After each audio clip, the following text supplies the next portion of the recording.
What's happening, everyone, and welcome to another episode of Unparalleled Sports Talk with Joe's Kwame Fisher Jones. As always, I am him. I'm talking NBA, so I got to be joined by my man Sports Talk Terry on all social media platforms. So, we were talking. We had an interesting dialogue on before the show, so I'm just gonna keep it going, and we'll get into the NBA side of things. We were talking about Shannon Sharp show, and we were talking about a friend of yours passing away. And one thing, a friend of yours, a friend of the family. What I was trying to say about Chad Show and just tying it all together is, it kind of runs its course, and to keep things from running its course, you have to be able to present something fresh and something, I don't say new, but something non traditional or something that you're not used to. And we know what we're going to get from Chad. We know we're going to get from Shannon at this juncture of the game. And that's the hard part about YouTube, man. You lose all the creativity that comes upon from having an executive producer, an intern, and freedom. Because now you're doing a one-shot stop. That's why I said this show is pretty much going to run its course soon. And the one thing I give Stephen A. credit for, I shake my head at the Jason Whitlock beef, but it just came out of nowhere. But now you're discussing Stephen A. again because you got March Madness going on. You got the NBA playoffs coming up. You got Which has Wemby been playing great, by out the of his way. mind. Say again? March Madness has been great, by the way. Yeah, and while those are all things, that's what you expect to hear from Stephen A. So you chime in, you see what he's got to say, and then he turns around and he hits you in the gut with a Jason Whitlock beef. It's like, well, why are you talking about Jason Whitlock? Blah, blah, blah, blah. Takes you away from what you're used to seeing. So, Or go ahead. goofy stuff like him running for president. What happened? Or goofy stuff like him talking about running for president. Yeah, and it's brilliant because he's not going to run for president. He's 58 years old. He makes, a seven-figure salary. He's not going to ruin his life by trying to be president of the United States. No reason to. But it invites new people into his spectrum, and that's all I'm saying about Shannon. And even with your friend passing, and me being married to the same woman for 30 years, man. There's a not a monotony, but a traditionalism, if that's a word, that takes place, and you have to break away from that somehow, some way to keep things moving along. Or they don't move along; they just stay right there. So anyway, to take you there to bring you here, I guess. Speaking of breaking the norms or something untraditional, the Detroit Pistons are the number one seed in the Eastern Conference, which is it's been what 10 years since that happened. I want to say it's been Well, a minute. they've been number one. They've been number one for about 3.5 months now. So I mean, they've been up at the top for a while. No, I'm talking about since they've been the best team in the Eastern Conference from Oh opening yeah, tip to closing. we're It's going been a back. minute. Yeah, we're going back to the Ben Wallace and Chauncey Billups days. Yeah. Yeah, so and I could look that up, but it's been a minute. Cade Cunningham is out. I heard collapsed lung. I don't know what Now that they're saying it's means. not as bad. They're gonna relook at it in a couple of weeks, but I was just there's about to say no way I don't if I'm home. know what that means, but there's no such thing as a not so bad collapse lung. Like Right. unless you are a boxer and you can pinpoint the punch that collapsed said lung, there's no it just pushes through. And I'm old enough to well, I'm not even gonna bring a name, but so I'm just gonna keep it on the sports. I'm gonna wish him well in a speedy recovery. I'm gonna keep it on the court. Who's the biggest Eastern Conference team that's gonna benefit from the Pistons' eventual fall? Because I don't think either one of us thinks they're going to be able to keep the float without Cade Cunningham. I mean, I'm just making No. that assumption. Is that a fair assumption for you? That's the very first. Listen, Dennis Jenkins played great. He lit LeBron and Luca up for 30 last night, but he's not Cade Cunningham, and that's more of a flash in the pan than a norm. Exactly. So, unfortunately, yeah, I do think that the Pistons falter. But we had this conversation last week, and I said the same thing. I thought Boston with a healthy Tatum was already a better team than them, and that without Cade Cunningham, I mean, I don't even know that they get out of the second round. Like, I think whoever they play in the second round sends them home. So Boston's your pick for the team that benefits the most. Well, Boston was going to win regardless. It's just an easier path for them now. But you know who I think is a sleeper horse, just because of where they're going to fall seating wise and how there's a chance they may end up seeing them, and now they don't have to worry about the Atlanta Hawks. So let's talk about the Atlanta Hawks for 1 second. They trade the face of their franchise for the last half decade in Trey Young, who was The much same accord. maligned, albatross. They were trying to get rid of him for a long time. And then all of a sudden they start winning, and Jalen Johnson becomes the new face of the franchise. And they bring in guys like CJ McCollum, who a lot of people thought was washed, myself included.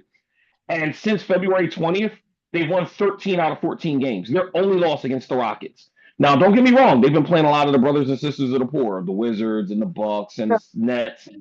They're playing a lot of teams that aren't going to win anything, but you're still beating professional NBA teams and who's in front of you. And there's still some guys there playing for a check and a job. So the fact that they were able to win so much with and go on such a streak this late in the year speaks well for the team continuity and the great job that their coach Kenny Atkinson's doing over there.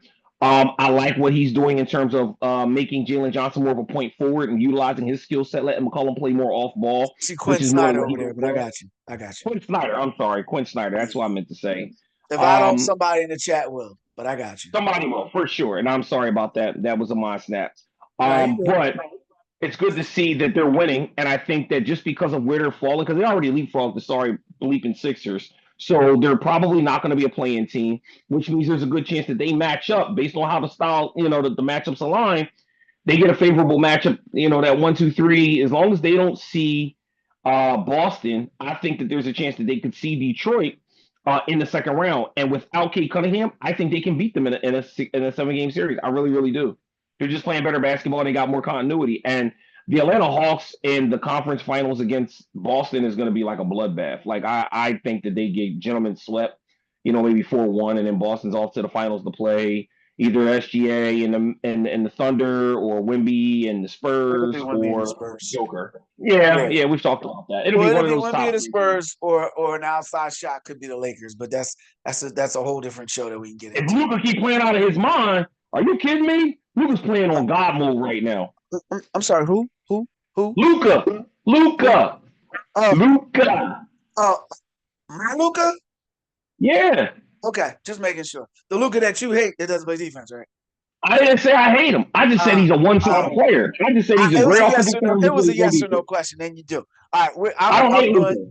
I am stepping aside from the Luca debate because it infuriates me. So I'm moving down here. Now, you started out going to Norm Path, then you came back, you came into my village.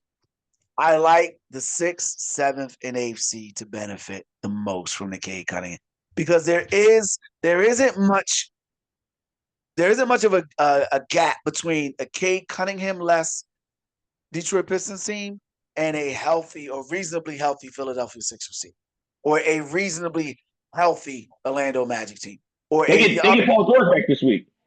or an up and coming Atlanta Hawks team, or you and I's favorite team that we try to talk about, but nobody cares, the Charlotte Hornets. I love the Hornets. You and I both, we're big LaMelo Ball fans, but I think we're the only ones in that room.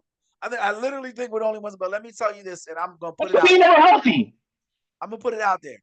Whoever the 8th seed is, Hawks, Sixers, Hornets, or Magic, they will beat a Cade Cunningham less Detroit Pistons team in the first round. Mark it down, mark the tape, whatever you want to say, they will beat them. And I mean beat them 4-1, 4-2. Because the Sixers, with a healthy Tyrese Maxey, which is an anomaly, which isn't a hard thing to say. No, Maxey gives you about 60 to 65 games. And that's about what most average players do. But he's been out. He hasn't played. They haven't even had him really practicing yet. They're still waiting to reevaluate him. And they said he's got another week or so before they even do that. There's a chance with, what do you got, about 3-4 weeks left in the season? He comes back. They're going to bring him back slow. He's going to probably sit out on back-to-backs, whatever. You got to hope he's up to speed. You can't count on Embiid. Embiid going to play about as many minutes as you and I together. So you really only got Maxey and Paul George to count on for this year. No, you got Maxey and VJ. You got Maxey, VJ, and Nurse. 35 last night, by the way. Bravo. Bravo. Yeah. I think, and I gotta give Rich Paul tremendous credit for this because he brought something to the table that I had never considered. The big three is transitioned from, and there's something I wanted to get into, but I didn't think anyone would find it interesting but me. The big three transitioning from the big three players on the court to being the big three being a general manager, your head coach, and your star player. If you have those three at the top of their profession, your franchise will always compete. Right now, the Sixers do not have a good general manager, but I believe they have a really good coach in Nick Nurse, and I believe they have a really good player in Tyrese Maxey, and I believe that's good enough to get you out of the first round against a Cade Cunningham less Detroit Pistons, because that's the big thing. Even if you mentioned Atlanta Hawks run and how they're going against some of the poorest of the drudges of the NBA, but it's still live reps. It's still practice. Whether it's good, whether it's good teams or bad teams, it's still practice. You're still working things out. So now they go into it. They're going to go into the playoffs probably as a 6 seed, and they're going to draw the New York Knicks. That'll be a good series. That'll be a really good series. We'll see the value of Karl Anthony Towns in that series. And I know you don't You like mean him, Mr. but Sharman? Mr. Sharman? Yeah, we will. whatever you want to call it, whatever you I was about to call him old sweet I've never cheeks. seen a, But I've never seen a, yeah, I've never seen a man screaming more on missed shots than anybody in the NBA than Karl Anthony Towns. I watched the video where for 4 minutes they showed every time he would scream like a female when he missed a basket and put his hands in really weird, awkward positions. Like, what are all we right, doing, so bro? You're 7 feet moving along, tall. moving along. Can we just say he screamed like a WNBA player? Can we just say that? Like, what are we doing, I bro? like the Knicks' chances in that series. However, it'll be a really good series. But you're talking about a team jockeying to stay in that AFC. Teams are going to be losing on purpose to stay out of 7 because no one wants to see Boston in the first round. No, you didn't want to see Boston in the first round without Tatum. I Guess still, and guess who's lined up right now to see Boston? if I'm looking at it right now, Sixers. 10, 9, 8, 76ers. But that won't happen. They'll make sure they avoid Boston because that's how they operate down there with Daryl Morey. Your competitors want to play against Boston. Philly's going to run away from them. But None of nevertheless, your competitors are on the floor. You don't got I none don't. of them. I'm still not ready to move off my reservation that Tatum is going to be the difference. I still need to see what they look like in a competitive series because I still have reservations there. But as I said before, and I'm going to say it again, I'm not saying they're not going to win. I'm just not as confident as everyone that they will win. But the biggest winners in the Cade Cunningham, which is tough to say because the brother's hurt with a collapsed lung. But the team that stands to benefit the most from his absence, in my opinion, is the Charlotte Hornets and the Philadelphia 76ers. Because those are going to be your likely eighth seeds. Those are going to be your two likely eighth seeds. And listen, both of those teams beat Detroit in the first round without Cade Cunningham. Floor is yours. Nah, I agree with you. I think that's the only team ahead of them they can beat. I don't think they can beat anybody else. Well, no, I don't think they could beat anybody else. And a team that I was going to say that I liked was Cleveland because Cleveland is in that 4-5 and they play Toronto. Cleveland 7-3 in their last 10 games. James Harden seems to be getting acclimated. They're not playing out of their mind. They're just playing well. My only hesitation to that is simple. I don't believe you're gonna go crazy when I say this. I don't believe Embiid can remain healthy for 2 consecutive playoff series. I do believe. I do believe. No, hear me out. I do believe Paul George, Tyrese Maxey, and VJ Edgecombe with the Sixers bench, with Nick Nurse at the helm, can make a competitive second round series if they go up Oh, against competitive. Oh, okay. if they go up against Cleveland. I'm not ready to pick them. I'm not ready to say they win because I need to see more from I need to see more from Cleveland. But that's why I was initially going to say Cleveland. But then I thought about it. I said, well, the fact that you're even considering Cleveland playing the AFC says the AFC is the team that benefits the most. This is just a boo-hoo for a minute thing. We all got a story. We all going, there's a lot going on in the world. But as a basketball fan, not seeing Cade Cunningham come out and play in the playoffs. He's gonna miss first team All NBA because of it. Well, yeah, the individual accolades will still come in time, but it's like this is his moment. It And you don't was, get these moments back. And and I'm a it's firm a freak injury. yeah, and I'm a firm believer that when you lose the moment, it doesn't come back. It doesn't come back. It's LeBron James scoring 30 some points against the Detroit Pistons in the Eastern Conference Finals. That was his moment, and he just springboarded after that. Dwayne Wade beating the Dallas Mavericks in the NBA Finals. That was Wade's moment, and he just took off from that. You know, Because you got to also because you got to figure next year you're going to get Tyrese Halliburton back, so the Pacers are going to be a playoff team you're going to have to deal with. You're also going to get a full season of healthy Jason Tatum. You're going to get Harden with a full year in Cleveland. I mean, the Sixers are going to have another year of VJ Edgecombe and Maxey. So now it's going to get more top heavy where Detroit was railroading all these teams early in the season. I mean, the Pacers haven't played for anything since like November 12th. So Yeah. I mean, at this point, you're going to get them actually competing and trying to win, and they'll have Zubac back for a whole full season healthy. Like it's going to be much different next season. Like this was the year for Detroit to really come out and make a statement and put a stamp on themselves. And it's unfortunate. It's a freak injury. It happens. It's sad because you never want to see it happen to a young man.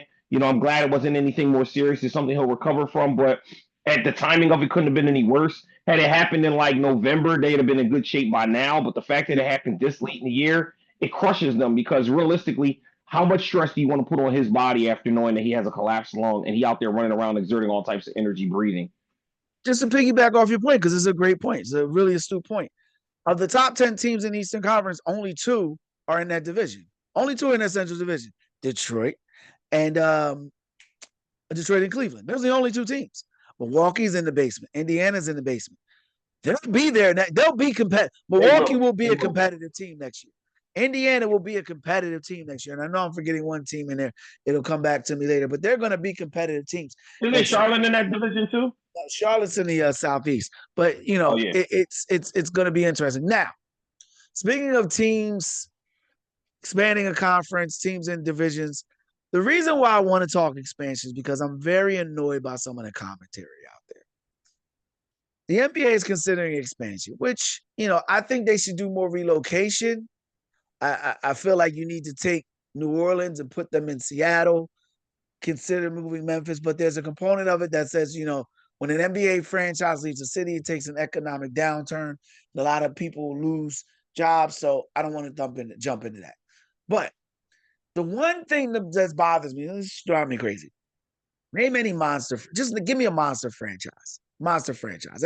Any franchise out there. First franchise because mine doesn't matter. Just give me one. San Antonio Spurs. No. Okay. Give me a franchise outside of the sports realm. Just a monster franchise. Doesn't matter anything. Could be McDonald's. Manchester United. Manchester United.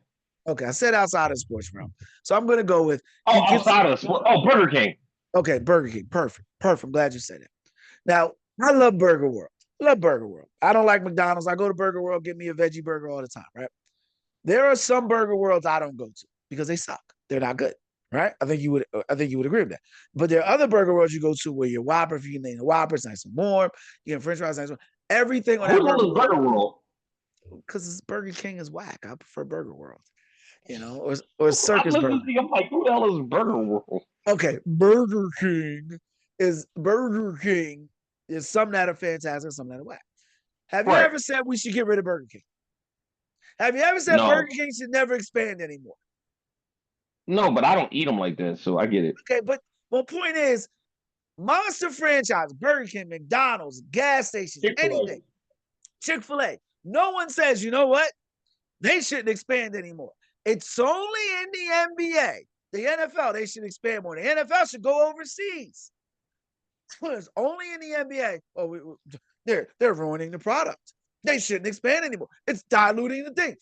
It's bad teams out there. There's bad entities. I'm gonna kill this one. Bad entities everywhere you go. There's bad versions of every franchise everywhere you go.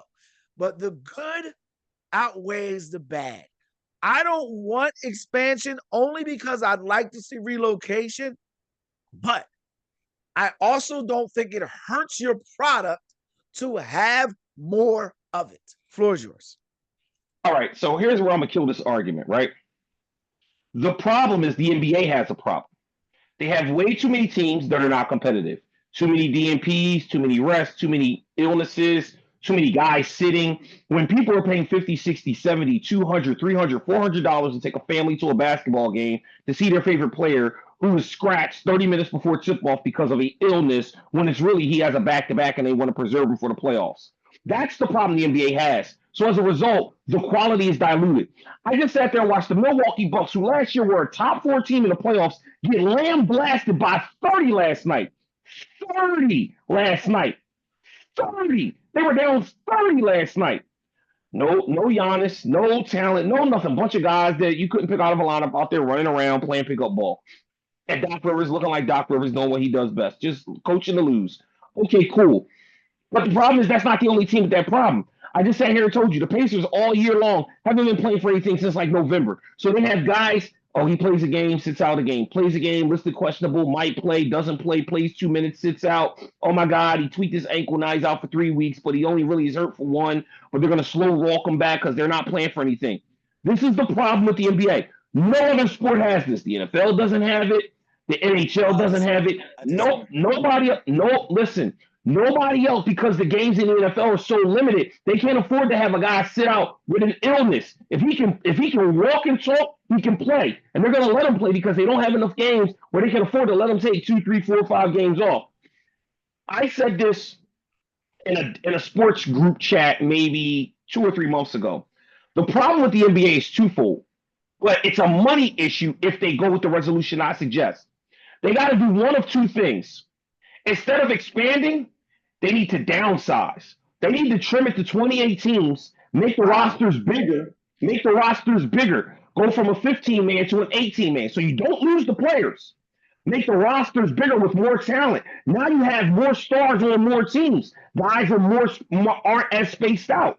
You get rid of two teams that are underperforming and underproducing, and you blend those rosters into the rest of the league. Now a 6 man might become an 8th man on the average roster because now you're adding in all those other spots that you have to fill.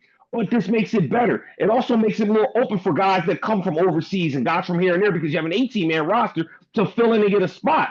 But eliminate the two least revenue generating organizations.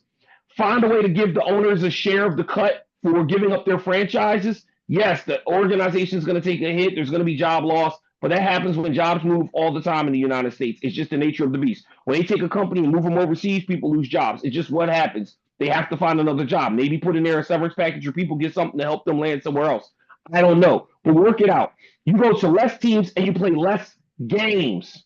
Less games. You make it a 60-game season instead of an Oh 82. wow. Yes, I know it sucks because it's, oh my God, now you're losing an extra 22 games. Yeah, but you eliminate back to backs. There are no back to backs anymore in the NBA, so guys don't sit out.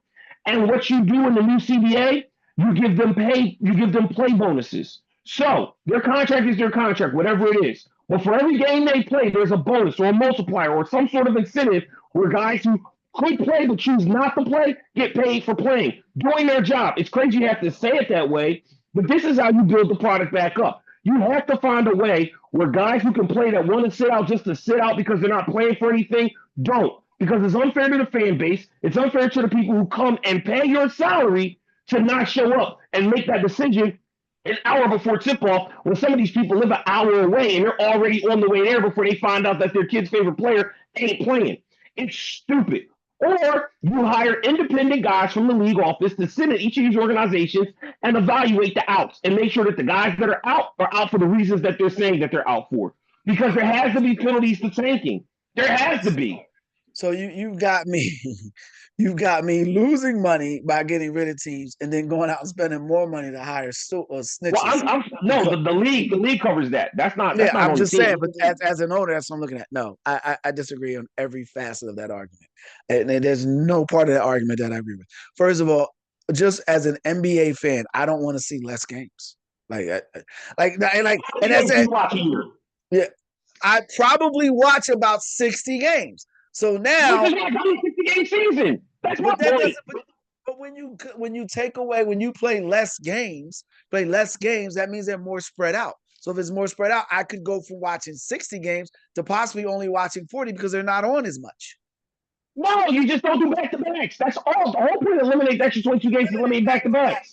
You can eliminate back to backs without eliminating games. And I don't think it's the back to backs. I think it's the 4 games in 5 nights. I think that's what the NBA players or that's what they're trying to avoid, or it's the 4 games in six But that nights. only you can only have 4 games in 5 nights with back to backs. And Eliminate the I back to know that, backs. but my point is, if you have the back, if you eliminate all back to backs, then you're eliminating the opportunities for more games. You can eliminate some back to backs, not all back to backs. So you can still do 3 games in 5 nights because you still have a back to back in there, but you don't have that extra back to back. That's what the players are trying to avoid, that 4th game in 5 nights or that 6th game in 8 nights, something along those lines. I also have an issue with monitoring players' health. I don't believe in preventative maintenance as far as NBA players are concerned. I think that's the problem. They're trying to avoid guys getting hurt instead of once a guy gets hurt, providing treatment. I feel like the offseason is where you do your preventative maintenance. That's where you get stronger to make it through the duration of a season. I'm not worried about a guy playing 20 years in the NBA. I gave a rat's ass if Kevin Durant could play 20 years in the NBA. His first 16 were phenomenal. That's what I want to focus on. So more games, more Kevin Durant. Finally, you talked about guys their favorite player being out or that does suck. Every year I took my son to go see Giannis play. Well, for 3 years ago, I took my son to go see Giannis play. Giannis is one of my favorite players, right? I'm in the Sacramento region. We go to Sacramento. The Kings are awful. The Kings are awful. The only reason why you go to a Kings Well, game is get to out watch. because they're trash. Yeah, but you go out and you go to a Kings game to watch another star. So if that star doesn't play, it really resonates because now you're watching a really bad product. Unfortunately, the check's still cash for the owners, though. And that's why I'm not for that. I I feel like there needs to be something done with organizations sitting players because it's a bad look to have a healthy person sit out, or not healthy, relatively healthy person sitting out just to avoid them getting hurt, and then they turn around and get hurt anyway. They need to focus more on the NFL does this. The NFL has off-season mandatory off-season workouts. And when you skip a voluntary mandatory off-season workout, you get fined. You get it. This is a very unpro player. But the NBA should do something like that. That way you get guys in the fold where you know they're working out with the team, where you know they're doing things to be better, and you know they're doing things to stay relatively healthy during the season. Don't let a guy walk out in April and the next time you see that dude is in September. You can't have that. That's the problem. That's the problem, and that's something that needs to be addressed. But owners don't want to do that because owners don't want to pay that money for the summer. So players get their checks, and I think they get a playoff bonus, but they get their checks from roughly October to April. So if you have mandatory voluntary camps, now they got to get checks May and June. Owners don't want to do that. Now I want to transition real quick. Was to Markelle Fultz. He signed a 10-day contract with the Toronto Raptors. Yeah, you don't want to talk about Fultz. And I don't want to talk about Fultz just so I could say Perry lists his name and say, I told you. That's not why I want to talk about Fultz. I want to talk about Fultz because I feel like Perry list. That Perry was like a lot of people. They bought the cheese with Fultz. And they didn't look at it. They didn't watch the film. They didn't do their due diligence. The guy came from a losing organization in Washington. He's going to a losing organization in Philly. I have so many opinions on what happened with Markelle Fultz, but I want to give you the floor first because there are a lot of number one picks that don't pan out, but few exit out of the league in their 20s. Like, he's 27 years old, and he's been out of the league almost 2 years. Like, he's on a 10-day contract and what should be the prime of his career. So that it wasn't that he just flamed out. It wasn't that it didn't work out. It was awful. He was awful.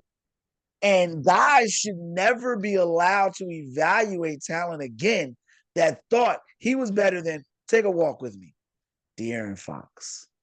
Guys that thought he was better than, take a walk with me, Jason Tatum. Think about Who's in the that. same draft class, by the way? I was going to say that. You stole my thunder. Because is it that crazy to think about how far we're removed from the fact that Jason Tatum and Markelle Fultz were in the same draft class? And here we are talking about Tatum coming back to compete for a title and Markelle Fultz fighting for a 10-day contract. On the Raptors. That's why I bring it up. Same draft class. Yeah, you don't forget Markelle Fultz hasn't even been in the NBA for 2 years. And you know who else he goes up next to? Oh, Ben Simmons, another Sixer first-round pick who ain't in the league. You know who else he goes up to? Anthony Bennett, another guy who flamed out in his 20s. Like, there are some guys who flame out pretty bad. But Markelle Fultz, Anthony Bennett, Ben Simmons, these are guys like Ben Simmons is probably more because there was a lot of accolade put on him and he started out decent and then flamed out. Anthony Bennett never got off the ground. Markelle Fultz never got off the ground.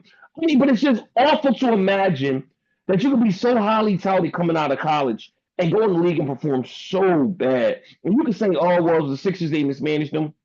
No, because if you can hoop, you can hoop. It don't matter. And what we found, you can't blame it on the Sixers because he went to other places. He really ain't get a whole lot better. Yeah, he had one game with the Magic where he did a triple double and hit a three. Oh my God, whoop de doo. We saw Ben Simmons take a 3-point shot It in was a Brooklyn.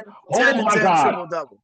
10 points, 10 Yeah. assists, 10 rebounds, triple double. Stop it. It's like what are we talking about? Right. Like Ben Simmons had hit a three in Brooklyn one game and everybody was like, shoot it. He shot it and the whole world went crazy. Like, what are we talking about? You are a pro athlete, pro basketball player. Something you've been doing since you could walk. Since you could walk. You've been the best player you've known since you were in probably the fifth or sixth grade. And you're a grown man on a 10-day contract. Or you're a grown man riding around in your Lambo talking about you started a rap career chasing down Kardashians. Whatever it is you're doing, God bless you. But your goal is never to be a great basketball player because greatness comes from within.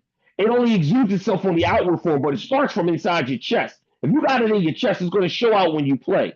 And Markelle Fultz never had it. Ben Simmons never had it. And I mean, there's a list of guys that never had it. No, But we're I talking don't want to specifically put about Ben this top Simmons in pick. that. I don't want to put, and I got to interject there because we got like 5 minutes here. I don't want to put anybody else in there. Anthony Bennett is a great comp. I like Anthony Bennett. Anthony Bennett is a great comp. For But all your, his name in like 10 years. but for all your vitriol for Ben Simmons, remember this: Ben Simmons made an All-Star game. Markelle Fultz barely visited the All-Star game. I just want to give you some of the names in this draft. All right. I just want to give you some of the names because I know it was a lot, but I wanted to make sure I do it justice. We mentioned Jason Tatum. We mentioned De'Aaron Fox. The people that thought he was better than Lauri Markkanen. The people that thought he was better than Malik Monk. The people that thought he was better than Donovan Mitchell, Bam Adebayo. Oh, let's go down a little further there, E. Let's go down to an OG Anunoby. Oh, let's go down a little further, E. Let's go Kyle Kuzma. Let's go a little further. Let's go to Josh Hart. Those are all players. You know what's crazy? I guarantee you the Sixers right now would take anybody out of that draft class that you just named for that roster right now. Any of them. Even Josh Hart, OG Anunoby. They would take any of them on that roster, that Sixers roster right now for what they gave up. And because, mind you, not only did they trade up to get Markelle Fultz and take him with the pick, they also gave up a pick to make the trade happen. They gave up another pick. And people give Danny Ainge credit. I don't think Danny Ainge He did anything but take. I don't think he fleeced them. I think he took money from a crackhead. I think they were just a fool's money is poor. A fool and their money are always party. And That's true. think just probably on that for a minute. And I know, it looks like I'm patting myself on the back, and that's not what I'm doing. If you watched Markelle Fultz play at the University of Washington, if you watched him play, and I'm not talking about highlights, I'm talking about watch Malachi Flynn annihilate him late game. Malachi Flynn is crazy. Against my man, against, Washington versus Washington State. Like it was, he was never the best player on the court. Can I say it that way? Can I say it that way for you? You can't be the number one overall pick and not ever at any point not be the best player on the floor. You got to be the best player on the floor as the number one overall pick. And one thing that people, especially white men, and I'm going to say it, and I'm going to stand 10 toes down on it. White men never want to give black men credit for being intelligent. To be a great basketball player, you have to have obviously athletic ability, but you also have to have a tremendous basketball IQ. And that's what keeps guys from their teams from always losing. Because fool me once, shame on you, shame on you.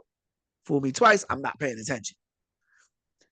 When you think of every great number one pick, you think of every great pick, they all had high basketball IQs. Now, they may be knuckleheads, but they have high basketball IQs. When you think of the guys that falter, they're not the warmest nugget in the pack. Let's just put it that way. They're not the sharpest pencil in the box. They're not the warmest nugget in the pack. They're not, all your funny analogies there. And when I think about Fultz, what'd you say? Warmest nugget in the pack is crazy. When you go back to Fultz and you watch his social media videos, you watch his demeanor on the court, it falls in line with not being the warmest nugget. And you saw that You saw it can't. It resonated on film. Yeah, he scored 24 points. It's kind of. I'm not saying because Kevin Durant has an extremely high basketball IQ, but he comes in. He comes from that Baltimore D.C. area, right? 27 points in a win, 27 points in a loss. Comes from that DC area. Second burner account bashing his teammates. Like his looks since that came out. You know what I mean? Like we could, and shout out to Elgin Baylor. No disrespect to Elgin Baylor, one of my favorite players all time. Got hurt. That's why I didn't win a title. But Adrian Griffin. Is it Adrian? I think it's Adrian Griffin. Or excuse me, Adrian Dantley. Another Baltimore, DC area type player that struggled to get along with people. That was kind of an island unto himself and does not have an NBA title. Those guys managed to be tremendous basketball players, but you need to take that into consideration when you draft a guy. And when you consider what happened to Markelle Fultz wasn't a good basketball player. That's all it was. He was a tremendous scorer, but he wasn't a good basketball player. And he didn't have the basketball acumen to overcome his shortcomings. Kevin Durant has the basketball acumen to overcome his shortcomings. He has the basketball acumen to overcome. He was smart enough to bounce from OKC. I mean, call it what you want. We all are gonna. History is gonna look at Kevin Durant differently because of those two titles and those Finals MVPs. There's not gonna be, well, he been and then he no. It's gonna be he left, and at the end of the day, he's in champion for it. Markelle Fultz wasn't ever smart enough to make it happen. I said it. I hate to say it that way, but it is. But I'm smart enough to know that that's it for this episode of Unparalleled Sports Talk. If you enjoyed the podcast, so you like, share, comment, whatever your podcast platform allows you to do. Everett Terry Jr., Kwame